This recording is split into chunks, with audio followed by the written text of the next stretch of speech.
the malevolent threads of retribution, unraveling the innocent witch's revenge. Scary story. The Innocent Witch. I studied law, but never graduated.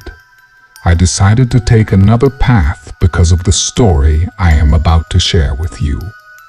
I lived in the state of Mexico, in Ixtapaluca, up the hill, from the Saitlaumina neighborhood on up. Here, life is not glamorous, but you can live well. There is a roof, water, food, and electricity, the basics for a normal life. What I liked most about living there was the view. Every time I went up to the roof to hang clothes, I had Popocatépetl and Iztaccíhuatl in front of me, and a little to the right was the Elephant Hill. My father's older brother was a lawyer, so I was studying law, and while I was in school, he let me help him in his office. One day, a case came up. Several neighbors from a neighborhood had gathered to help a lady. The police had taken her into custody, accusing her of killing a girl. That lady was loved and respected by her neighbors because she had helped them all every time they asked her, and now the neighbors wanted to do something for her. Besides, they were sure she was innocent. My uncle agreed to take the case, and he and I went to the prison to see the lady. Susana was her name. She claimed to be innocent. After that visit, my uncle started to prepare the papers and tried to get a date for the trial. After the first meeting with the judge, they wanted to dictate an absurd amount of years, as if that was not enough. All the supposed evidence was circumstantial, and there were no witnesses. So my uncle got the sentence postponed until the next hearing. In that lapse of time, my uncle managed to prepare everything to get Mrs. Susana's freedom. But before the next hearing, the lady was brutally attacked and had to be taken to the emergency hospital. My uncle and I went to the hospital to see how the lady was. She looked very bad. She had wounds on her arms, face, and throat. She could speak, but very slowly. My uncle asked her what had happened, but she ignored the question and said 2 words: "I am a witch." We did not understand why she had said that. Maybe she was delirious due to the blows. My uncle repeated his question again, but the lady again answered something else that had nothing to do with it. She said, "I didn't mean to. That's why they accuse me." My uncle turned to see me and made a gesture giving me to understand that the lady was in no condition to speak. We both left the room and left the hospital. The next day we returned, and the lady was feeling a little better, still in bed, but at least she could talk more. My uncle asked her if she remembered the things she had told us the day before. The woman said yes, and that she would explain everything better. First, she said, "They are accusing me of a crime I did not commit. They want to make me pay for a crime I did not commit. They tried to kill me for that horrendous crime I did not commit." The lady continued explaining that she was a witch, that in her youth she committed many atrocities and hurt many people, but that one day she got tired of that life and moved to another city. She moved to where she lived when she was arrested. Since she arrived there, she only dedicated herself to do work that helped people. But one afternoon, a local politician came looking for her to ask her to take care of a girl who was going to sue him for abuse. The politician wanted her to die of a heart attack or any other way that would not raise any suspicion. She refused. Finally, the politician had to have the girl killed, and she was being framed. Neither Michael nor I could believe what we were hearing, but the lady said she could prove to us that she was a witch. My uncle was not very convinced, but I was very curious, so I asked the lady what she needed to prove it. She held out her hand and told me to give her anything personal of mine. I took off a ring I had since high school and gave it to her. The lady took it, closed her hand, brought her hand to her mouth and whispered something, then closed her eyes for a few moments. When she opened her eyes, she was able to tell me the most important events of my life since I first put on the ring until that day. That, without a doubt, was proof positive that the lady was a witch. My uncle wanted to downplay the importance of that and focused on the legal. He explained to the witch his whole argument, but she said that none of that mattered, that they would kill her as soon as they took her out of the hospital to return her to the cell. It occurred to me to ask her why she didn't use her powers or something to defend herself inside the jail, or why she just didn't disappear. She answered me that the type of energy she used was one that had to remain stored all the time. Therefore, she had it inside a stone, and that stone was in her house. Without that stone, she could only do simple things like what she had done with my ring. Without her stone, she was completely unprotected. The witch turned to look at us and assured us that there was no more hope for her. At that moment, the doctor arrived along with 2 policemen. The doctor told the policemen that they could take her away, that the prison infirmary could follow her. Policemen lifted the lady before they took her away. She turned to me and said, "I am really sorry." I didn't understand what she meant, but when my uncle and I returned to the car, I remembered that the witch had not given me back my ring. Before I went to bed, I heard a voice. It was a woman's voice. I had heard it before, but I could not recognize it. It was not from anyone in my family, nor from friends. I did a little memory, and I realized that it was the voice of the witch. The voice repeated itself. It seemed to come from the hallway that led to the courtyard. I felt afraid, but my curiosity was very great, and I went to look out the window. At that moment, I could see a hunched lump that ran past and got lost in the darkness caused by the shadow of the tree. My parents' room overlooked the courtyard, but I couldn't wake them up, so I just went back to my room. The next day, I told my uncle what I had seen at night.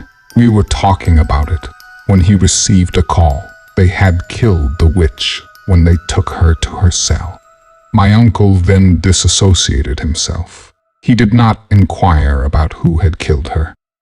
That night, when I was about to go to sleep, a dreadful putrid smell filled my nose. I turned on the light in my room to check where the smell was coming from, but the only thing I found was the hunched silhouette standing with its back to me in the corner of the room. At that moment, I wanted to run, but when I turned around, I unexpectedly ran into the person who was the lump.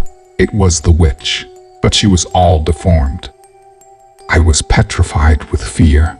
It was as if my brain shut down for an instant and I forgot how to breathe. But everything got worse when the witch spoke to me. She said, "I can see you." The innocent witch. After that, the witch disappeared. With a lot of effort, I managed to return to my 5 senses. It was the first time that a dead person appeared to me. I didn't know how I should react, and I wasn't sure how I should proceed. I asked, and so I ended up going to a spiritualist. I had to go to another city, but I did it because for several days, strange things were happening to me in the house. I went to the lady and told her that I was going through abnormal situations after a witch died having a ring that was mine. The spiritualist wanted to know how the witch had died. When I told her, she was thoughtful. She commented that most likely the witch had done an intertwining work using my ring as the bridge between the world of the dead and the world of the living. I asked her how bad that was. The spiritualist replied that it depended on what would be the reason for the witch to have done the entanglement, and that we could find out by asking her directly. So she did her entanglement, whatever it was called, and the spirit of the witch entered her body. I'm not going to tell you how my conversation with the witch's spirit happened, because it was all very confusing and rather convoluted, but I'll leave you with the most important thing. It turns out that, indeed, just as the spiritualist had told me, the witch had created an entanglement. She had used her last energies to unfold an invisible thread that linked her soul to the fragments of my essence that were in the ring. She had done this because she wanted to take revenge on the politician responsible for her death. We were going to belong intertwined until the revenge was concluded, and for that, I had to get close to the politician's wife, because as the witch was united to me, she could only be in the places where I was. When the spiritualist became her again, she asked me if I had any doubts. And the truth was that there were many things that were not clear to me. For example, what exactly did I have to do so that the witch would do what she wanted? How long would the entanglement last? And was the bond going to be broken only when the revenge was done? The spiritualist told me that she was not an expert, that a witch of souls was the best one to clarify these doubts. But she could tell me some things. She explained to me that what the witch needed was for me to find a way to coincide frequently with that woman, so that the witch could work on her little by little until she caused the death she wanted to give her. If I did not agree to the witch's requests, the entanglement could last until the day of my death. She told me that when an evil soul breaks into a living person, it can be expelled through a series of rituals. But as the witch had died unjustly, she was allowed to break into the world of the living. And no type of exorcism or prayer could expel her, because the Akashic rules supported her. When the witch was satisfied, I had to go to a soul witch so that, through the records of the soul library, she could send the spirit of the witch back to the other world. Finally, I wanted to know if paranormal things would continue happening to me. The spiritualist answered me that no, that all those manifestations had been the way in which the witch forced me to come to her, so that she could tell me what she needed from me, that strange things would not happen to me anymore. Perhaps they were coincidences of fate, whims of life, or influence of the witch Susana. But that same week, the faculty received a call to attend free cases that would be granted by the government to help low-income people, and the person who was directing the program was precisely the wife of that politician who was responsible for the death of the witch Susana. They would only accept a few students, and to be honest, I was not one of the best in the class. So I had to study non-stop for 2 weeks, and only then I managed to get into the call. I talked to my uncle to inform him that I could no longer be going to his office for a while because of the government program. On Mondays, Wednesdays, and Thursdays, leaving the university, a van would pick us up and take us to an office where we worked on the free cases for 6 hours. They gave us food and everything. They were very nice. Once a week, the politician's wife went to the office to be aware of the cases.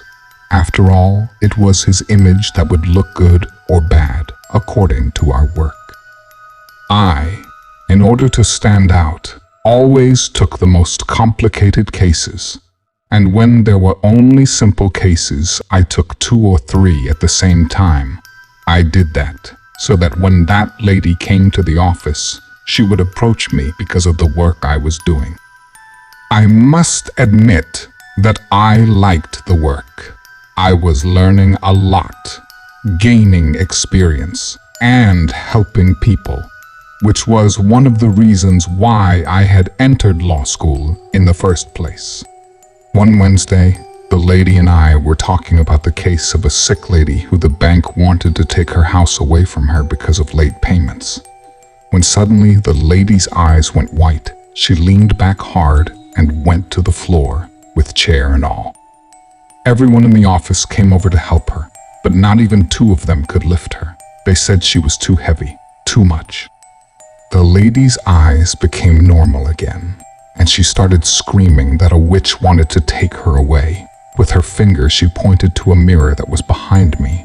Then the lady twisted in a horrible way and broke her neck and died instantly.